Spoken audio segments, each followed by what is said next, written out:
창세기 11장에서 보면 이 바벨탑 이야기가 나와요. 당시 사람들은 하늘에 닿기까지 탑을 쌓자 이렇게 의견을 모읍니다.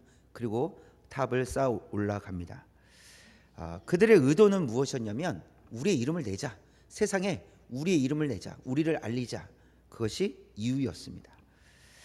그러나 하나님께서 그들의 언어를 혼잡하게 하셨고 온 지면에 흩으셨다, 이렇게 말씀하고 있습니다. 그들이 탑을 쌓는 의도는 하나님 보시기에 어떤 것입니까? 악했다라는 것이에요. 악했고 하나님께서 기뻐하시는 일이 아니었다는 것을 말씀해 줍니다. 그래서 하나님께서 기뻐하지 않으시는 일을 쌓아 올리는 일은 악한 일이다, 것을 우리에게 가르쳐 주시는 거예요. 하나님께서 기뻐하지 않으시는 그런 일을 우리가 할 때 그 일은 악한 일이다라는 것이에요. 그러나 반대로 하나님께서 기뻐하시는 일을 쌓아 올린다면 그것은 매우 우리에게 유익한 일이다는 것을 우리가 알 수 있습니다. 오늘 말씀은 덕을 세우라, 이런 말씀을 하세요. 덕을 세우라. 이 덕을 세우라는 이 표현이 오늘 읽은 1절에서 19절 사이에 5번이 기록이 됩니다. 3절, 4절, 5절, 12절, 17절 이렇게 이 덕을 세우라는 말이 반복적으로 나와요. 이 덕을 세우다라는 이 단어는 오이코도메라는 단어인데 그것을 세우다, 건물을 짓다 할 때 그 짓다 이런 의미예요. 세우다, 짓다 이런 의미인데 이 동일한 단어를 이 고린도전서 3장 9절에서는 다른 단어로 번역을 해놨어요. 볼까요? 시작. 우리는 하나님의 동역자들이요 너희는 하나님의 밭이요 하나님의 집이니라. 세우다, 덕을 세우다라는 단어가 이 고린도전서 3장 9절에서는 집이라는 단어로 번역을 했어요. 동일한 단어예요. 완전히 똑같은 단어예요. 그래서 이것을 함께 생각을 해보면, 그러니까 오늘 이 본문에 있는 말씀과 고린도전서 3장 9절에 있는 이 하나님의 집 할 때 이 집과 함께 생각해 볼 때 덕을 세우라는 말씀은 곧 하나님의 집을 세우라, 이런 의미가 되는 것이죠. 하나님의 집을 세우십시오 라고 말씀하고 있는 것입니다. 하나님께서는 우리가 하나님의 집을 세워가는 것을 기뻐하신다는 거예요. 하나님의 집을 세워가는 것을 하나님 기뻐하신다. 자, 그렇다면 하나님의 집을 세운다는 것은 어떤 의미가 있을까? 그것을 오늘 이제 두 가지로 함께 한번 말씀을 살펴보도록 하겠습니다. 첫 번째, 시작. 권명과 위로로 쌓아 올리는 교회입니다. 하나님의 집을 세운다는 것은 오늘 말씀에 보니까 권명과 위로로 쌓아 올리는 것을 의미합니다. 이 고린도전서 14장은 방언과 예언에 대해서 설명을 하고 있습니다. 이 두 가지, 방언과 예언. 그래서 무엇이 더 교회에 유익한 것인가를 말하고 있어요. 그래서 방언과 예언의 공통점을 찾는다면 소리를 듣는다, 소리로 듣는다라고 할 수 있어요. 둘 다 소리가 나요. 그리고 귀로 들을 수 있는 거예요. 소리가 있다라는 것이죠. 그런데 어떤 소리는 유익하게 들리지만 어떤 소리는 유익하게 들리지 않을 수 있다라는 거예요. 소리는 나는데 그 소리가 어떤 소리는 유익하게 들리는데 어떤 소리는 전혀 유익하게 들리지 않을 경우가 있다라는 것입니다. 7절 말씀 볼까요? 붉은 것이 시작. 검거를 연주할 때 그 음이 분명치 않으면 무슨 곡을 연주하는지 어떻게 알 수 있겠습니까? 그러니까 지금 악기로 이 설명을 하고 있는데 정확한 음을 내지 않으면 그것이 어떤 음악인지 어떤 것을 연주하고 있는지 알 수 없다라는 거예요. 그래서 유익하지 않다라는 것이죠. 그래서 정확한 음을 내야, 그 소리를 내야 알아들을 수 있다라는 것이에요.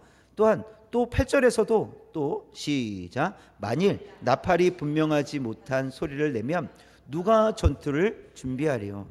나팔 소리가 들렸어요. 과거에는 이 나팔 소리에 맞춰서 공격하기도 하고 후퇴하기도 합니다.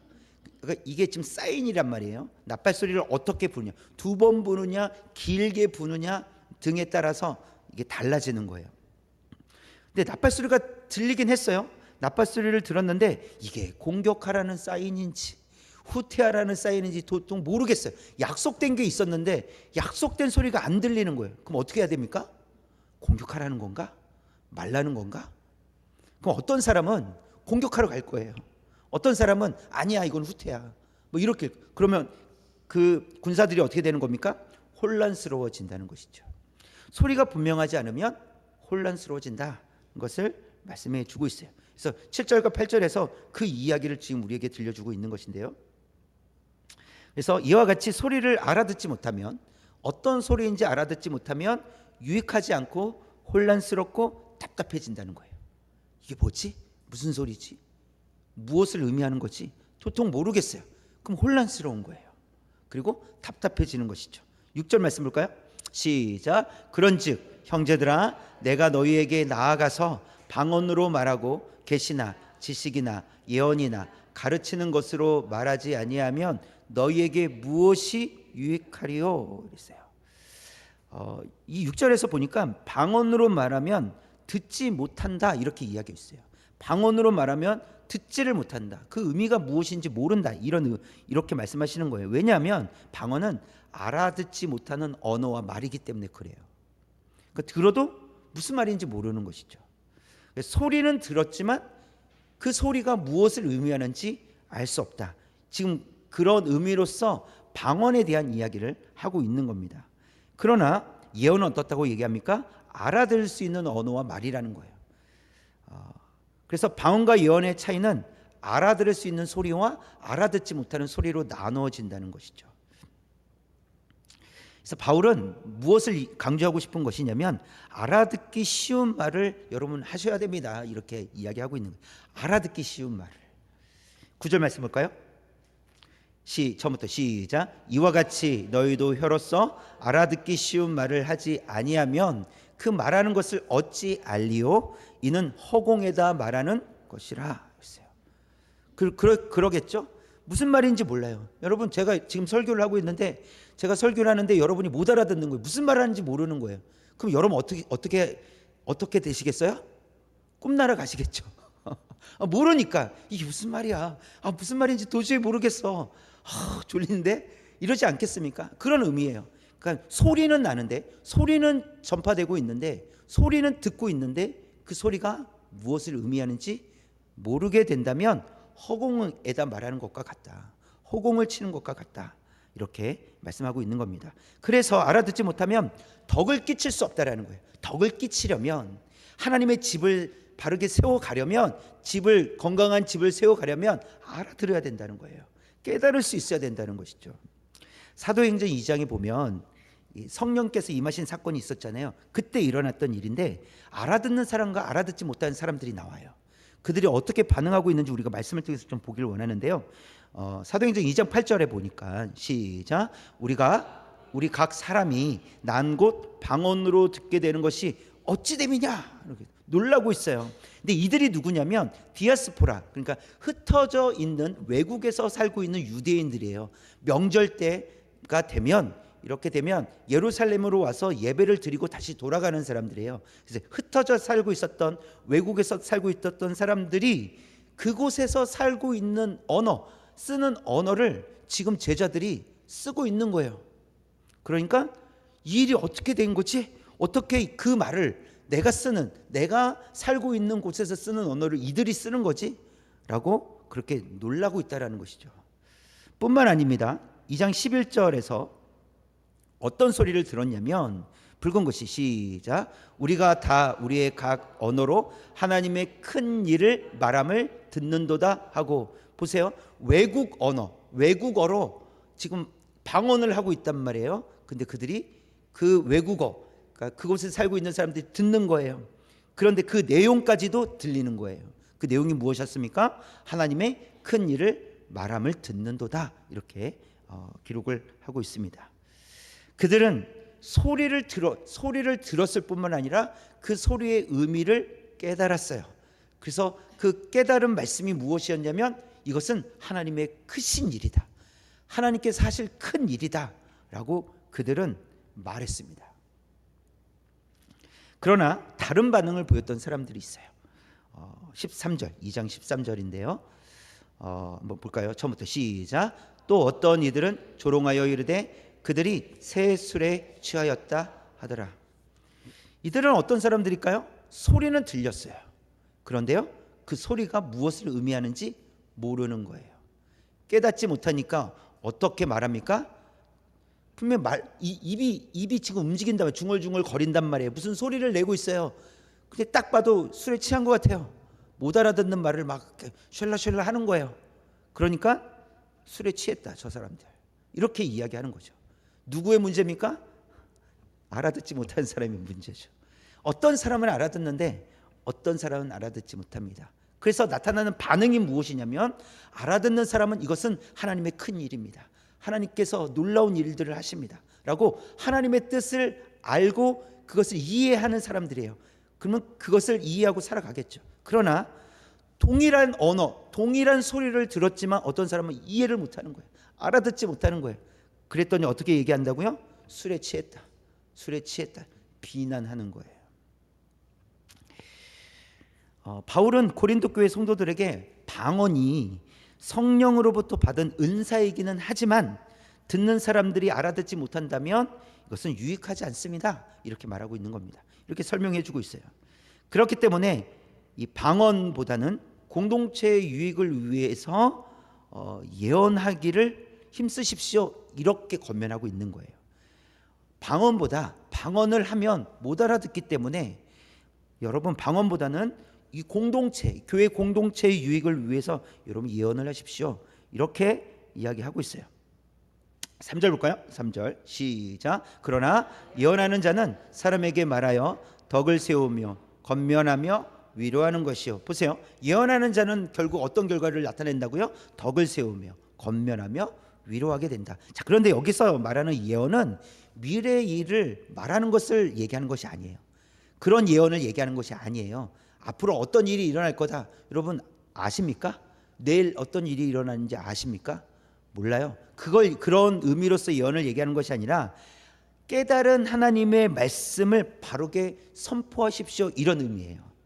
깨달은 말씀, 하나님의 말씀을 바르게 선포하십시오, 바르게 말하십시오, 지금 이것을 이야기하고 있는 것입니다. 그럴 때 덕을 세우며 권면하게 되며 위로할 수 있다, 이렇게 말씀하고 있습니다. 그래서 우리가 알 수 있는 사실은 하나님의 말씀이 우리를 권면하시고 위로하여 세워주신다는 거예요. 그렇죠. 이 3절에서 보니까 덕을 세우며 권면하며 위로하는 것이요, 하나님의 말씀은 우리에게 권면하세요. 그리고 우리를 위로하세요. 그래서 우리를 세워가십니다. 덕을 세우며라고 한 것처럼 우리를 세워가신다는 것인데, 권면은 어려운 처지에 있는 사람들을 돕는다, 이런 의미예요. 이게 권면이에요. 그냥 말로 이렇게 하십시오, 저렇게 하십시오, 이런 권면을 얘기하는 것이 아니라 어려운 처지에 있는 사람들을 돕는 것, 이것을 권면이라고 지금 표현하고 있고, 위로는 우리가 잘 알고 있듯이 슬픔을 당한 사람들을 위로하는 것, 이것을 위로라고 하는 것입니다. 그래서 우리가 어려움에 처해 있을 때, 또 우리가 슬픔을 당하였을 때 하나님의 말씀이 우리를 권면해 주시고 우리를 위로해 주실 줄 믿습니다. 우리를 도우시고 우리를 위로해 주실 줄 믿습니다. 그래서 하나님의 도우심과 위로를 받게 되면 우리가 어떻게 된다고요? 세워져 간다고요. 바르게 건강하게 세워져 간다는 사실입니다. 여러분, 우리가 그렇게 건강하게 세워져 가게 되면 우리가 받은 위로는 어디를 향하게 될까요? 어디로 갈 수 있을까요? 다른 사람들을 향하게 된다는 것입니다. 우리에게서 끝나는 것이 아니라 우리가 하나님께로 받은 그런 위로, 또 하나님의 도우심이 우리에게서 끝이 아니라 다른 사람들 향해서 나아가게 된다라는 것입니다. 그래서 분명 우리의 삶 가운데 다른 성도들을 돕고 다른 성도들을 위로하는 그런 모습으로 나타나게 될 줄 믿습니다. 이것은 깨달았기 때문에 가능한 거예요. 하나님께서 나를 도우셨고 나를 위로하셨다라는 것을 경험하고 깨달았기 때문에 할 수 있는 거예요. 실제로 그런 경험이 있기 때문에 세워진 거예요. 세워짐으로 인해서 다른 사람들을 권면하고 위로할 수 있는 것이죠. 다른 사람을 도울 수 있고 위로할 수 있게 된다는 것입니다. 그것이 세워지는 거예요. 그것이 하나님의 집으로서 세워져야 된다는 의미예요. 우리가 하나님의 집으로서 세워져야 하겠습니다. 그래서 에베소서 2장 22절에 보면 우리가 함께 이런 모습으로 또 지어져 갈 수 있기를 원하는데요. 한번 읽어보겠습니다. 시작. 너희도 성령 안에서 하나님이 거하실 처소가 되기 위하여 그리스도 예수 안에서 함께 지어져 가느니라. 아멘. 성령님께서 우리 안에 거하셔서 우리를 다스리시고 우리가 그리스도 예수 안에서 함께 지어져 가는 거예요. 하나님의 집으로 지어져 가는 거예요. 그 안에는 어떤 모습들이 있습니까? 오늘 말씀을 보면 서로 돕고 위로하는 모습이 있다라는 거예요. 그래서 서로 세워져 간다, 함께 세워져 간다, 이렇게 말씀하고 있습니다. 우리가 이와 같이 함께 세워져 가기를, 지어져 가기를 주님의 이름으로 축원합니다. 두 번째 시작. 깨달은 말씀으로 쌓아 올리는 교회입니다. 하나님의 집을 세워간다는 것은 깨달은 말씀으로 쌓아 올린다라는 거예요. 여러분, 방언이 예언보다 안 좋은 은사가 아닙니다. 은사는 다 좋은 거예요. 그러니까 이렇게 높낮이가 없어요. 방언보다 예언이 더 좋은 거야? 아닙니다. 방언도 좋고 예언도 좋은 거예요. 그러나 이 방언에 대해서 말씀하시면서 자신도 알아듣지 못하는 말로 기도한다면, 방언으로 기도한다면 영으로는 하나님께 기도하는 것이지만, 그러나 자기 자신도 무슨 말인지 모른다는 거예요. 그래서 열매가 없다. 왜? 내가 못 알아들으니까. 영으로는 기도하는 게 맞아요. 그게 방언이에요. 영으로는 기도하는 게 맞지만 그러나 열매가 없습니다. 내가 알아듣지 못하니까, 무슨 말인지 모르니까. 14절 말씀을 현대어 성경으로 보시면 처음부터 시작. 만일 내가 나도 알지 못하는 말로 기도한다면 내 영으로는 기도하더라도 무슨 말을 하는지 나 자신은 모릅니다. 이렇게 되어 있죠. 내가 나도 알지 못하는 말로, 그러니까 방언으로 기도한다면 내 영으로는 기도할지라도, 내가 영으로는 기도하는 것이 맞긴 하지만 그러나 나 자신은 이게 무슨 말인지 모른다는 거예요. 그래서 16절 보시면 처음부터 시작. 그렇지 아니하면 내가 영으로 축복할 때 알지 못하는 처지에 있는 자가 내가 무슨 말을 하는지 알지 못하고 내 감사에 어찌 아멘 하리요.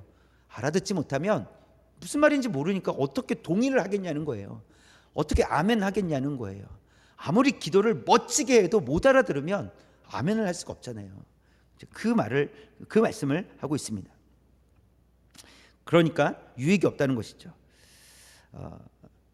바울은 이 방언에 대해서 이게 좀 하대한다든지 낮은 수준이라든지 그렇게 이야기하고 있지 않습니다. 오히려 바울은 방언을 많이 하는 사람 중에 한 사람이다라고 스스로 이야기합니다. 18절 말씀에 시작. 내가 너희 모든 사람보다 방언을 더 말함으로 하나님께 감사하노라.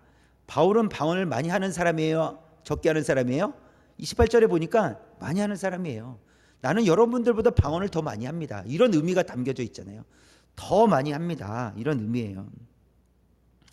그러나 지금 방언보다 예언하기를 힘쓰십시오라고 바울이 말하고 있는 것은 초점이 방언이나 예언이냐 이게 아니라는 거예요.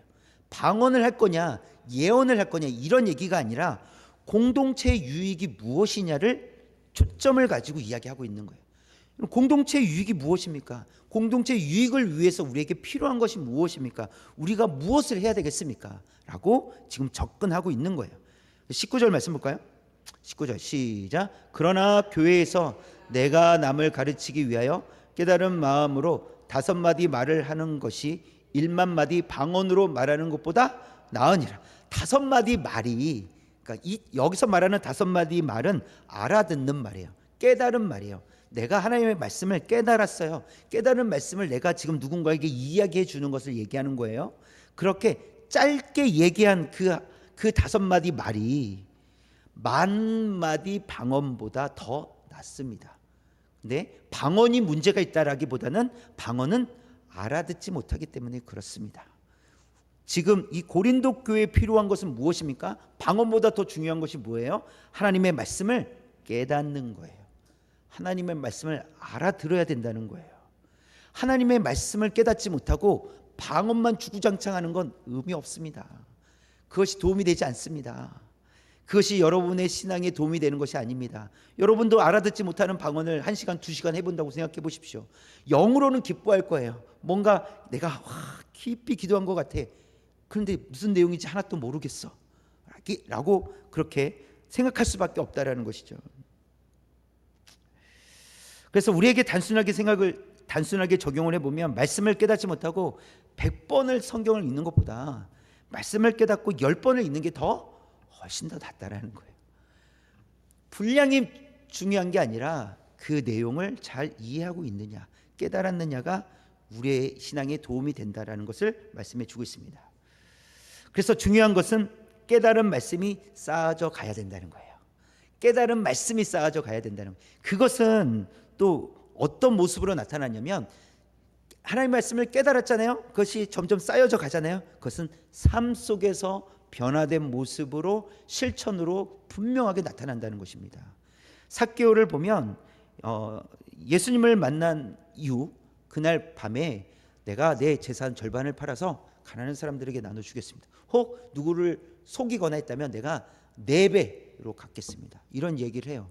이것은 삭개오의 변화란 말이죠. 그것은 예수님을 만난 이후에 삭개오는 분명히 깨달았어요. 깨달은 게 분명히 있어요. 그 깨달음을 통해서 그가 하고자 했던 일은 삶의 변화였다라는 거예요. 여러분, 하나님의 말씀을 깨닫는다는 것은 지식으로만 끝나지 않는다는 것입니다. 삶의 변화로 나타나게 된다는 것입니다. 고넬료는 이방인이었어요. 하나님을 경외하며 백성을 많이 구제하는 사람이다. 그리고 하나님께 항상 기도하는 사람이다. 이렇게 이야기합니다. 왜 이방인이 그렇게 할까요? 그는 하나님의 말씀을 깨달았기 때문에 그래요. 깨닫지 못하면 기도하지 않습니다. 깨닫지 못하니까 구제하지 않습니다. 깨달았기 때문에 구제할 수 있고, 깨달았기 때문에 기도할 수 있는 거예요. 그것을 고넬료라는 인물을 통해서 우리에게 가르쳐 주신 겁니다. 바울은 3일 전까지만 해도 씩씩거리면서 예수 믿는 자들 다 내가 잡아가겠다고 그렇게 했던 사람이에요. 그렇죠? 근데 예수님을 만난 이후에 그는 눈이 닫혔다가 눈이 열렸어요. 그렇죠? 3일 동안 눈이 닫혔다가 눈이 열렸어요. 그리고 어떤 사람이 됩니까? 예수님을 막 전하고 다니는 거예요. 여러분, 예수님을 알고 깨달았다라는 것은 변화가 있다라는 것입니다. 여러분, 어떤 변화를 가지고 계십니까? 여러분, 어떤 변화를 추구하십니까? 그러니까 우리는 예수님을 믿은 이후부터 해서 많은 변화가 있었을 거예요. 물론 우리가 스스로 생각하기에는 여전히 안 변한 것 같아, 여전히 더뎌 라고 생각할지 모르겠지만 그렇지 않습니다. 우리는 예수님을 인격적으로 만난 이후에 분명히 변화가 있어요. 우리가 그것이 만족스럽지 않을 뿐이지 변화가 있습니다. 그리고 앞으로도 계속 변화되어 갈 것입니다. 그런데 우리가 더 성숙한 모습으로 변화되기 위해서는 우리가 하나님의 말씀을 깨달아야 된다는 것입니다. 그래서 하나님의 말씀을 깨달았다는 것은 이러한 변화를 동반하는 것이다. 깨달았다라는 것은 지식이 아니라 실천이 함께 동반하는 것을 의미한다는 것을 우리에게 가르쳐주고 있습니다. 그래서 우리가 하나님의 말씀을 깨닫게 된다면 실제로 쌓게 되는 것은 무엇입니까? 실천이라는 거예요. 무엇을 쌓아간다고요? 실천, 변화를 쌓아가게 된다는 거예요. 그래서 우리가 하나님의 말씀을 깨달았다는 것은 무엇으로 보여주는 겁니까? 변화된 삶을 통해서, 실천한 것을 통해서 그것을 보여주는 거예요. 왜냐하면 그것이 쌓아져 가고 있기 때문에. 나는 하나님의 말씀을 깨달았습니다 라고 그것을 지식으로만 말하는 것이 아니라 그것에 의해서 깨달은 말씀이 나의 삶 속에, 우리의 삶 속에서 변화된 모습으로 나타나기 때문에 이런 변화를 통해서 나는 하나님의 말씀을 깨달아 살아가고 있습니다 라고 고백할 수 있는 것입니다. 디모데후서 3장 17절 말씀, 우리가 잘 알고 있는 말씀이에요. 시작. 이는 하나님의 사람으로 온전하게 하며 모든 선한 일을 행할 능력을 갖추게 하려 함이라. 하나님의 말씀이 우리를 온전하게 또 하시며 선한 일을 행할 능력을 갖추도록 하신다는 것은 우리를 변화된 삶으로 이끄시겠다는 뜻이에요. 그렇지 않습니까? 온전하게 한다, 선한 일을 행할 능력을 갖추게 한다. 이것은 행동이 들어있는 의미잖아요. 행동한다라는 것이잖아요. 그래서 하나님께서 우리를 왜 이렇게 하시는가, 왜 우리에게 우리를 온전하게 하시고 모든 선한 일을 행할 능력을 갖추도록 하시는가라고 했을 때 우리로 하여금 변화된 삶으로 살아갈 수 있도록 하시기 위해서 우리에게 이런 은혜를 베풀어 주셨다는 사실입니다. 그러나 여러분, 만약 말씀을 깨닫지 못한다면 어떤 모습일까요? 마태복음 23장 3절에 있는 말씀을 보면 처음부터 시작. 그러므로 무엇이든지 그들이 말하는 바는 행하고 지키되 그들이 하는 행위는 본받지 말라. 그들은 말만 하고 행하지 아니하며. 그들은 바리새인 서기관들을 얘기해요. 근데 그들은 어떤 삶을 살았습니까? 말만 하고 행하지 않는 거예요. 그런데 그 위에 부분에 보면 그들이 말하는 바는 행하고 이렇게 되어 있어요. 그 말은 그들의 말이 맞는 말이에요? 틀린 말이에요? 맞는 말이라는 거예요. 그러니까 이거예요. 말은 항상 맞는 말만 하는 거예요. 정답을 얘기해요. 말은 맞아요. 그런데 그들의 삶은요, 자신이 말하는 대로 살지 않는다. 그러니 그들이 하는 말은 들을지라도 그들이 행하는 것은 따라가지 마라. 이렇게 이야기하고 있습니다. 그래서 예수님은 그들을 이 화려하게 색칠해 놓은 무덤과 같다. 이렇게 말씀을 하십니다. 겉은 화려해 보이고 그럴싸해 보여요. 맨날 맞는 말만 하니까 오 선생이요 이런 소리 듣잖아요. 선생님이라는. 그래서 겉은 화려합니다. 그러나 속은 어떻다고 합니까? 썩었다. 이렇게 말씀하고 있습니다.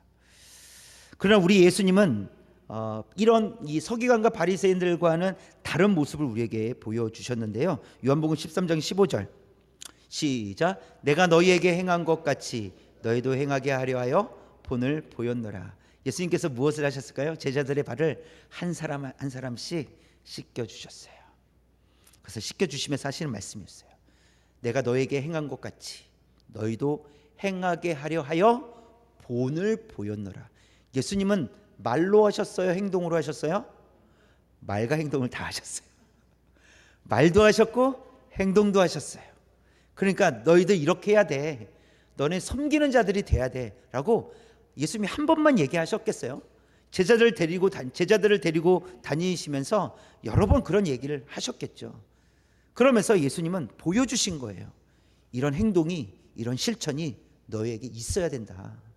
그래야 너희들이 깨닫는 자로서 하나님의 말씀을, 하나님의 뜻을 아는 자로서 살아가는 삶이다 라는 것을 우리에게 가르쳐 주십니다. 그래서 예수님은 말로도 또 말씀으로도 행동으로도 우리에게 보여주셨다는 사실입니다. 그래서 깨달은 말씀으로 쌓아 올리는 교회는 어떤 교회입니까? 그것은 실천하는 교회다 거예요. 삶으로 살아가는 교회, 삶 속에서 깨달은 말씀을 가지고 실천하는 교회, 그런 교회가 되어야 한다는 것을 우리에게 말씀해 주십니다. 하나님께서는 우리가 말씀을 듣고 깨달아 순종하며 살아가기를 원하십니다. 여러분 믿으십니까? 하나님께서 우리에게 그렇게 말씀하고 계시다고 여러분 믿으십니까? 하나님 우리가 하나님의 말씀을 깨닫기 원하세요. 그리고 깨달은 말씀으로 순종하길 원하세요. 여러분은 무엇을 쌓아 올리고 싶어 하십니까? 누군가가 최고입니다 이런 것들을 쌓아 올리고 싶으십니까? 봉사를 가장 많이 하시는군요, 이런 걸 쌓아 올리고 싶으십니까? 오늘 말씀을 통해서는 우리가 돕고 위로하는 일에 쌓아 올리라 이렇게 말씀하십니다. 돕는 일, 그리고 위로하는 일, 그래서 세워주는 일, 그 일을 쌓아 올리라 이렇게 말씀하십니다. 또한 우리로 하여금 말씀을 삶 속에서 살아낼 것을 말씀하고 계세요. 그래서 말씀대로 살아가는 삶을 쌓아 올리라 이렇게 말씀하고 있습니다. 저와 여러분이 이런 모습으로 덕을 세우는 그런 하나님의 교회가 될 수 있길 원합니다. 그러니까 덕을 세우는 교회라는 것은 하나님의 집을 얘기하는 것이고, 그 집, 하나님의 집이 건강하게 쌓아져 올라가기 위해서는, 지어져 가기 위해서는 우리 서로 돕고 위로하고 하나님의 말씀을, 깨달은 말씀을 가지고 삶 속에서 살아낼 때 건강한 공동체, 하나님의 집으로서의 건강한 공동체로 지어져 가게 될 줄 믿습니다. 저와 여러분이 이렇게 함께 지어져 가기를 주님의 이름으로 축원합니다.